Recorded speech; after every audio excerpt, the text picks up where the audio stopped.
pun bahagia. Ibu pengen kagak pada selamat? Ibu pengen gak selamat? Selamat dari apa? Bu, selamat dari apa? Ya kita pengen selamat dari wabah, penyakit, musibah, bencana, malapetaka, betul nggak?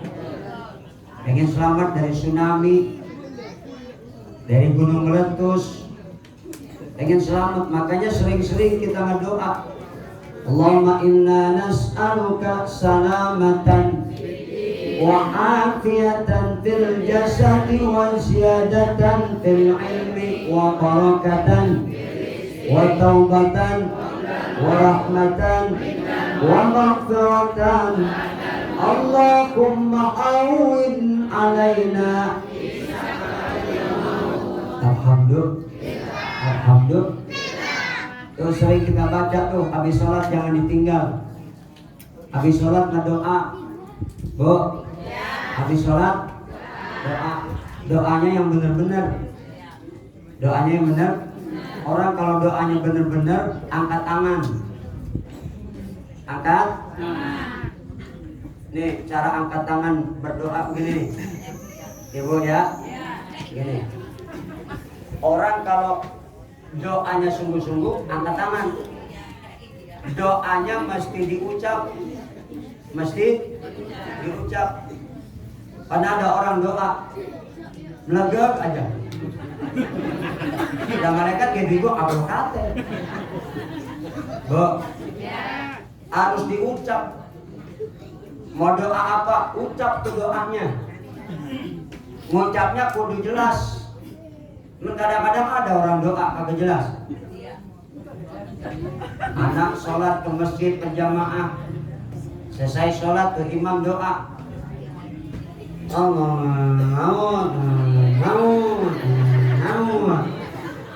begitu pulang sholat, emak nanya, sholat nak jemaah nak? Iya. Siapa yang imam? Ustaz dulu. Apa doanya? Oh doanya begitu nak? Iya mak, orang banyak yang mati.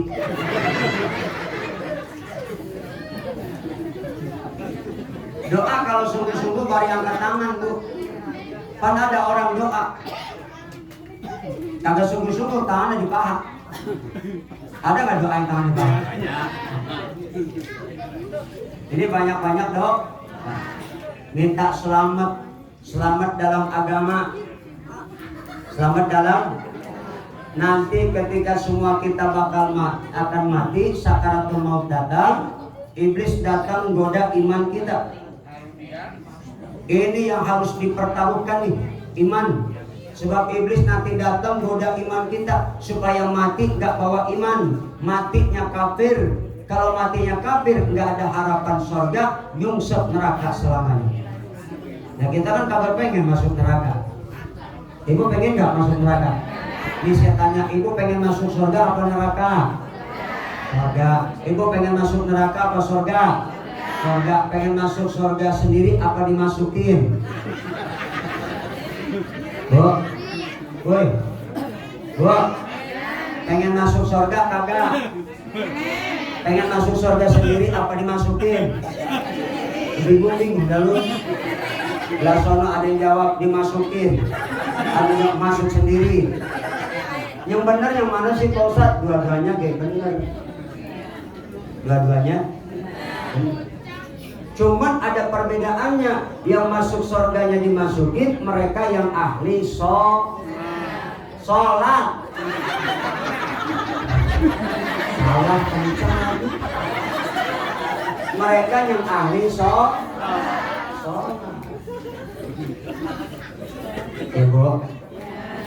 Ibu. Makanya orang Islam yang kagak sholat, Islamnya cuma KTP, itu orang yang menghancurkan sendi-sendi agama.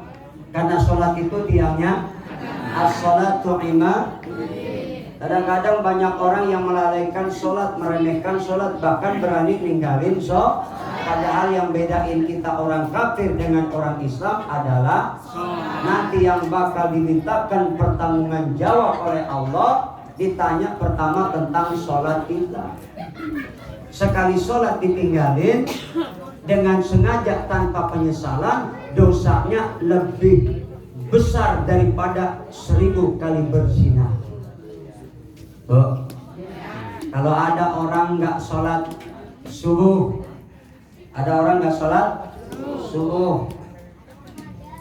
dosanya luar biasa. Ada orang nggak sholat subuh, itu nanti sekali waktu ditinggalin sholat subuh, hukumannya di neraka satu waktu itu 60 tahun. Satu hari di akhirat beda dengan di dunia.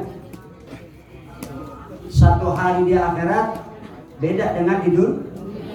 Satu hari di dunia beda dengan satu hari di akhirat. Satu waktu sholat subuh ditinggalin, hukumannya 60 tahun kita disiksa di dalam api neraka. Itu cuma baru sekali waktu. Enggak sholat zuhur, maka dosanya bagaikan membunuh 1000 orang muslim. Enggak sholat asar, dosanya bagaikan orang yang menghancurkan Ka'bah. Enggak sholat maghrib, dosanya bagaikan orang yang zina dengan ibu kandungnya kalau dia laki, zina dengan ayah kandungnya kalau dia perempuan. Sedangkan orang yang enggak sholat isya, maka dosanya itu bumi tidak akan menerima jasad orang itu. Bumi enggak bakal menerima jasad kita. Ayo dah. Ayo dah. Ayo dah. Ayo dah. Woi. Ayo dah. Jangan ninggalin astagfirullah. Emang kata Allah begitu dalam Quran. Wa khalafa min ba'dihim khalfun adaa'us shalah. Kurang kompak yang belakang belum. Kalau ada ibu nggak jawab, saya doain suaminya kawin lagi. Yang perawan kagak jawab, aku doain nggak laku-laku. Bapak-bapak yang nggak jawab nggak apa-apa, CS.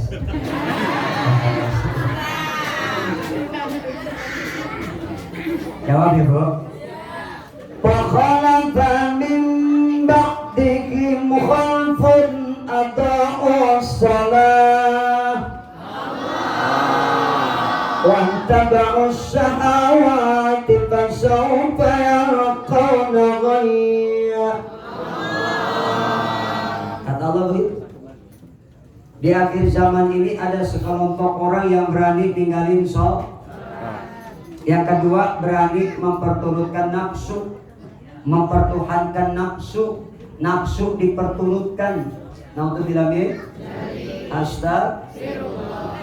Salat ditinggalkan dan dilalaikan, akhirnya nafsu diperturutkan. Karena akibat nafsu yang diperturutkan, maka yang terjadi adalah kemungkaran dan merajalelaknya maksiat di mana-mana. Naudzubillah min. Dalam diri kita ada nafsu. Ibu punya nafsu nggak? Nafsu apa?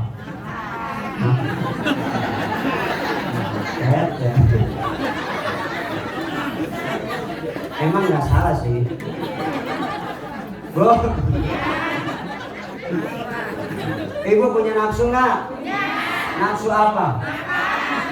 Kita makan dulu. Dengerin ya. Ini yang jawab nafsu makan, dengerin. Boy, dalam diri kita ini kan ada nafsu ya. Ada nafsu namanya malhamah. Apa? Malhamah, bukan roh, bukan marhamah, bukan malhamah. Janja di kampung saya. Ada sini, marhamah ada. Bu, nafsu apa Bu? Malhamah. Ini bicara nafsu malhamah, urusannya perut. Orang kalau sudah dikuasai nafsu malhamah, ini perut ini kerjaannya makan. Kerjaannya nggak peduli yang dimakan itu halal atau haram, nggak peduli. Sing penting betul sebut. Yang penting perut, mau haram kek, mau halal kek, nggak penting. Yang penting perut. Jadi kalau bicara nafsu malhamah, orang itu kerjaannya makan. Sholat kagak, ibadah kagak, ngaji tarak, kerjaannya makan. Kerjaannya 3, hardolin, dahar, modal. Ada orang begitu ada? Ada. Yang mana lagi? Bro. Nah, itu bilangin. Itu nafsu malhamah, dikit-dikit makan, dikit-dikit makan, dikit-dikit makan. Bukan gak boleh makan, itu kebutuhan jasmani. Tapi Nabi ngajarin kita, ini perut sepertiga buat makan, sepertiga buat minum, sepertiga buat napas. Silakan makan kata Allah, asal jangan berlebih-lebihan. Silakan makan kata Allah, tapi yang penting makanan itu halal. Yang kedua sifatnya baik, ketiga menyehatkan. Silakan makan. Makanya kalau lagi sehat makan, jangan sampai enggak makan. Kalaupun sakit makan, jangan pakai mantang-mantang, rugi. Betul nggak? Betul nggak? Yang penting kalau mau makan baca. Nabi menganjurkan kita, disunahkan sebelum makan itu baca bismillah 21 kali. Nabi nyuruh kita kalau mau makan disunahkan baca bismillah 21 kali.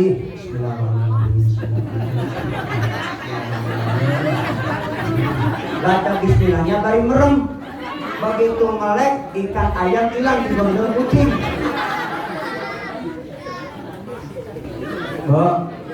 Ya paling enggak sebelum melakukan satu perbuatan, sebelum makan, sebelum minum, sebelum apapun baca bismillah.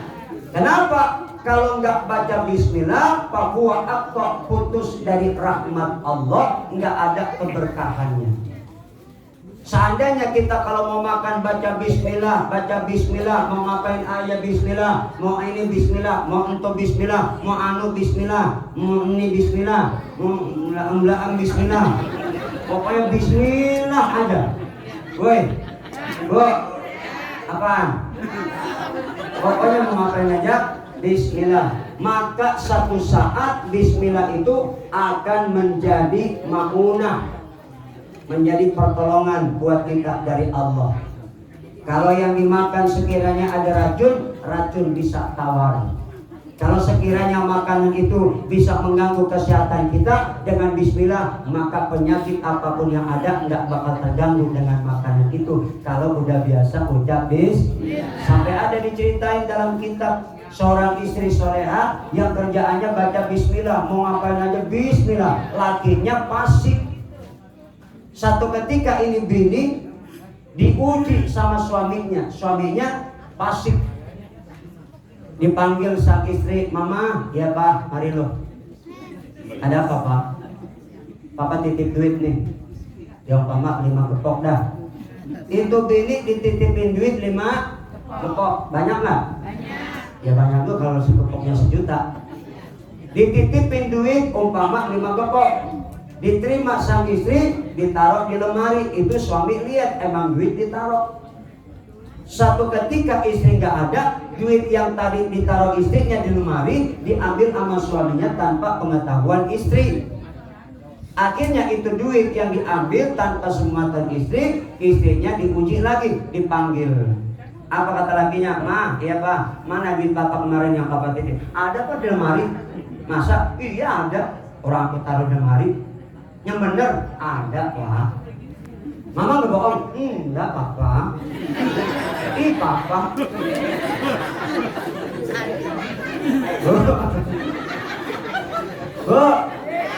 Padahal duit udah diambil sama suaminya. Akhirnya kata papanya, coba mama ambil. Baik papa. Diambil tuh duit, mau buka lemari, bismillah. Begitu buka lemari, duit ada yang tadi. Dikasih suaminya kender. Suaminya bingung. Dalam hati perasaan mana kan duit gua ambil. Ngapa ada lagi? Itu karena sebab kesolehan istri yang selalu mengamalkan bismillah. Ya bu. Ya bu. Yang mau dagang bismillah. Kalau ada yang sakit bismillah. Bismillah. Bini cerewet bismillah. Laki galak. Anak muda diputusin cinta. Memang bismillah itu mengandung khasiat yang luar biasa. Bu, luar biasa. Jadi orang-orang dulu ilmunya cuma bismillah tapi bisa terbang, bisa jalan di atas air. Bismillah dulu sama bismillah sekarang tetap sama. Cuman kadang-kadang orang sekarang beda cara ngamalinya. Orang sekarang mah ya cara ngamalinya nggak istiqomah. Kurang yakinnya. Kalau orang dulu lillahi ta'ala yakin istiqomah, ikhlas karena Allah. Makanya berkhasiat itu bismillah.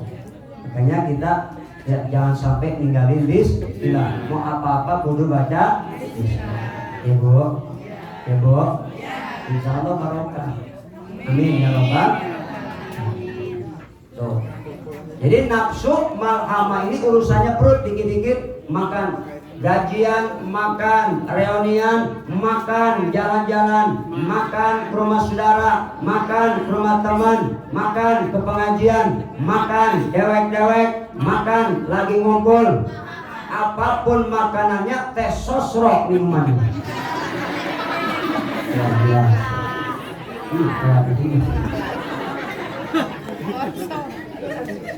Bu, nafsu apa Bu? Gara-gara banyak makan, perut kenyang, timbulnya malas. Muncul yang kedua, nafsu lawamah. Apa? Ingat ya. Nafsu apa? Sifatnya malas. Jangan heran kalau dalam diri kita ada rasa malas. Ibu pernah nggak mau sholat ngerasa malas? Bukan pernah lagi, emang keseringan. Bener gak Pak? Bukan pernah lagi, itu keseringan kan? Itu karena ada nafsunya. Apa namanya? Lawama, bukan walama. Lawama. Ingat ya. Apa? Ingat. Yang pertama. Yang kedua. Ya, sifatnya malas.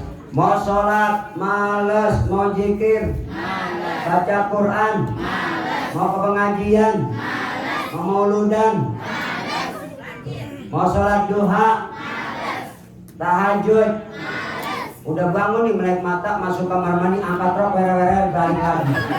Ada apa yang kayak begitu? Ada yang mana dia orangnya? Kalau udah bangun malam jangan turutin tuh males. Ambil wudhu, sholat. Ibu suka nggak bangun malam Bu? Benar, ibu suka nggak bangun malam? Ngapain? Bisa. Tapi mau disebut ngapain? Udah bangga amat kencing. Nanti ketika kagak berisik. Ini sekarang nih bapak-bapak, abang-abang, kong-kong saya tanya ya. Pak, Bang, Pak Jumadi, suka bangun malam nggak? Suka bangun malam nggak? Yang mana yang bangun?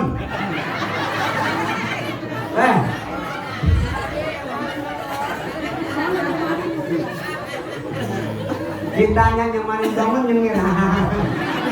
Kata yang belakang wawanya angun.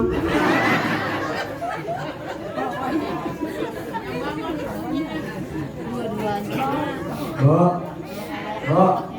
yang ngomongnya ke orang kolokan. Kan pengantin baru, kalau pengantin baru kan kalau ngomong kolokan. Ya nggak? Ya nggak? Ya jangan pakai muda, nenek-nenek aki-aki ge kolokan siang kiki mau ican nggak mau ican. Mau ican habis mau gitu.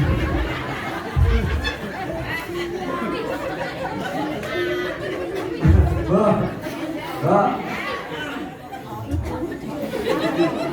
ya kan pengantin baru gitu kalau ngomong rasa dikolok-kolokin. Neng, apa idoi oye-oyehnya.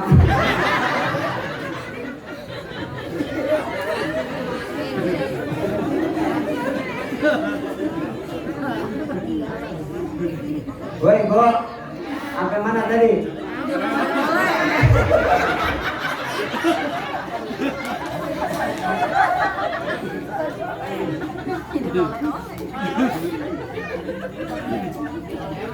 Masya.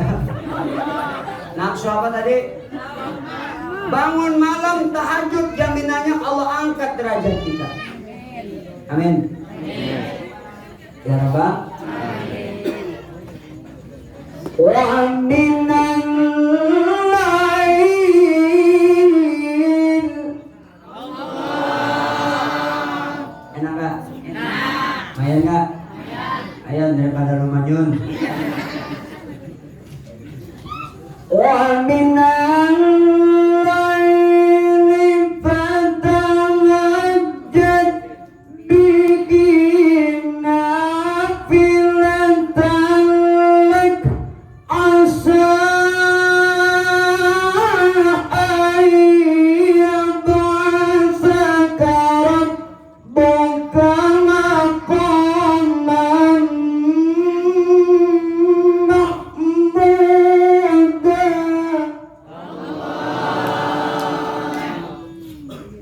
Kata Allah, bangun sepertiga malam sholat tahajud dijamin diangkat derajat.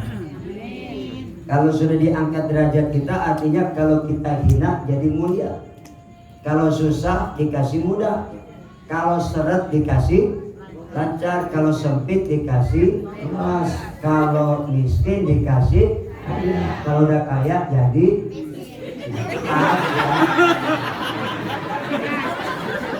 masak kok tidak boleh tahu bagi lagi nih. Kalau udah kaya tambah kaya. Tapi ingat, kalau udah kaya jangan sombong. Yang miskin juga jangan sombong.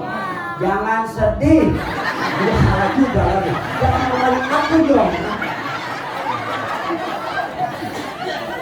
Kalau udah kaya jangan. Yang miskin juga jangan sedih. Emang ada orang miskin sombong ada? Sampai gede. Lah kalau kaya sombong masih bilang wajar lah. Ya nggak? Tampang keren, dandan rapi, pakai jas, pakai dasi, naik mobil Mercy, tanah selebar jagat, kontrakan bererot, pila di mana-mana, uang berlipat-lipat, bini cantik memikat, jumlahnya 4, sombong, wajar dong. Nah ini udah miskin sombong, kurang ajar, emang tampang jelek, pala peyang, kulit hitam, mulut dari kubur, hidung pesek, rumah gubuk, utang numpuk, mana-mana jalan kaki, udah gitu bego, hidup lagi najis.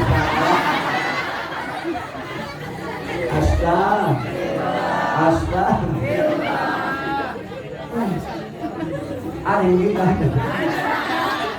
Kaya sombong wajar, miskin sombong kurang aja. Yang kaya jangan sombong. Karena ada dalilnya. Wa qala Rama Irama. Ini dalilnya dari Bang Omar. Yang miskin jangan bersedih dan jangan sesali diri. Namun, jadi penggemar juga nih ya. Yang kaya janganlah bangga, jangan membusungkan dada. Teror, musik apa bu? Ulang. Musik, teror, bisa agak? Ya. Musik. Ya agak betul. Yang miskin jangan bersedih dan jangan sesali diri. Yang kaya janganlah bangga, jangan membusungkan dada. Derajat manusia di sisi Tuhan bukan karena hartanya. Derajat manusia di sisi Tuhan hanya karena takwanya. Dari itu bertakwalah dalam hidup yang berharta. Sama gilanya. Gue bego ngeliput blok sana. Tapi mau aja sendiri. Ya, tapi kan seni indah. Tanpa seni hidup terasa hampa. Bener gak? Apapun kalau pakai seni nikmat. Ibu-ibu suka kondangan nggak? Dandan nggak? Namanya orang mau kondangan pasti dandan. Namanya dandan pakai bedak, nggak cuma satu warna. Rupa-rupa tuh bedak, merah, kuning, hijau, putih, coklat ada. Tidak orang kontak yang listrik. Bener nggak? Coba-coba dah ibu dandan. Diajak lagi kondangan, laki pulang macet, nyampe rumah jam 9, kondangan jam 10. Pakai bedak menatu warna putih 70 cm. Digandeng lagi, lah orang berkata itu orang memedi. Betul? Apapun pakai sini enak. Ceramah aja pakai sini enak, ada nyanyi, ada tawa. Coba ceramah monoton aja. Darah-darah. Salah. Nggak sholat, nggak masak. Habis orang bugar. Tinggal kita. Betul. Ada seni hidup ini. Ada yang kaya, ada yang miskin. Seninya hidup. Coba kalau orang kaya semua, siapa yang menjadi pembantu? Ya, betul. Coba orang miskin semua, siapa yang gaji kita? Orang miskin semua di ceramah, siapa yang mengamplopin? Betul. Nah, kalau ada haji Jumat kan beres. Bo. Ya. Ada yang tinggi, ada yang mancung, ada yang putih, ada yang kurus, ada yang itu seninya hidup. Makanya kemarin bini saya tinggi, saya pendek, seninya. Bo, seninya hidup. Makanya perlu seni kita ini. Dangdut indah nggak? Jaipong indah, gamelan indah, seni rock indah. Itu seni. Tapi sekarang seni terasa tidak indah, terutama dangdut. Kenapa? Penyanyinya kadang-kadang brengsek nodain seni dangdut. Ya nggak? Mula-mula Inul Daratista goyang ngebor, Inul lengser uun naik goyang ngecor, Nisa Bahar goyang patah-patah, Dewi Persik goyang gergaji, Yeni Ajis goyang bulldozer, Wawan Marisa goyang bobrok, Ninta Talia goyang heboh, Tinta Rizky goyang dada bergetar, bayangin dada bergetar. Kalau ada 10 Yesi goyang vibrator, Sari goyang hula-hula, Saskia Gotik goyang itik, Sarini goyang moringa, Cita-Citata goyang jumang, Dua Serigala goyang dribble, Rita Katutawan goyang esek-esek, dan yang belum ada goyang nyungsep. Bisa diam aja bang, apa? Saya berapal banget, dengerin aja. Terus apa gitu, bukan berarti nonton. Ngapain? Dikit-dikit nonton.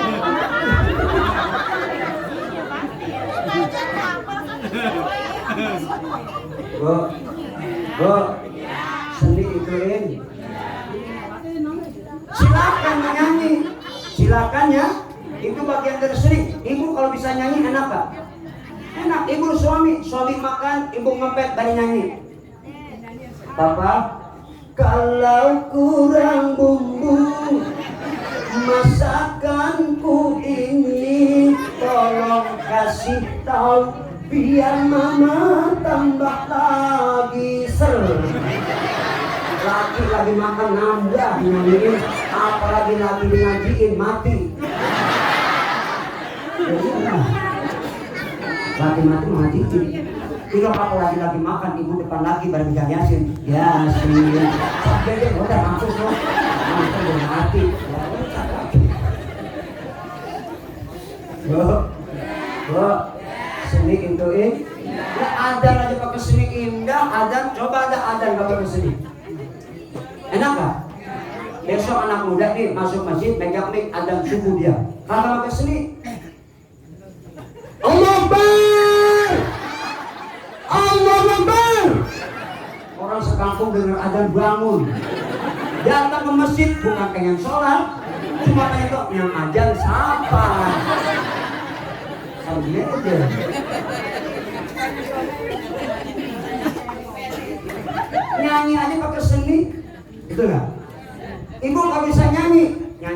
suami. Kalau laki marah, ibu jangan ikut marah. Peluk tuh laki, nyanyiin suaminya. Bini marah, bapak jangan ikut marah. Kagak kelar 2 minggu. Lagi rugi ini paling bini marah, kita kuat kagak lagi. Bener nggak? Laki marah, bini yang ngademin. Bini marah, laki yang ngademin. Peluk tuh bini, dudukin di sofa. Bisikan di telinganya sambil menyanyi. Bila kamu di sisiku, hati rasa sedih. Adem lagi. Begitu pun laki kalau marah, ibu jangan timpalin marah. Peluk tuh laki dari depan, tatap wajahnya, ibu nyanyiin. Insaplah manusia. Kalau itu lagu kagak mempan, pakai lagu yang manjuran. Bila Israel datang memanggil, insya Allah taubat lah.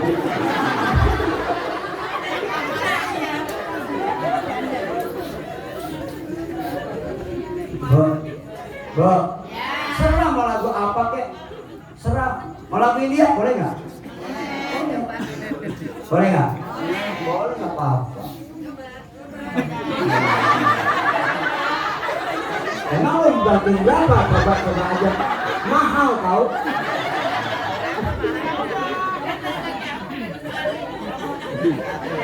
Mau nyanyi lagu barat boleh asal ngerti. Ini kan kadang-kadang belagu.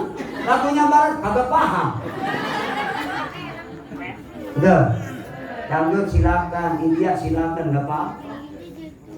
Cahaya tujuhku cabongga hardem marke dikisi yukau kadem.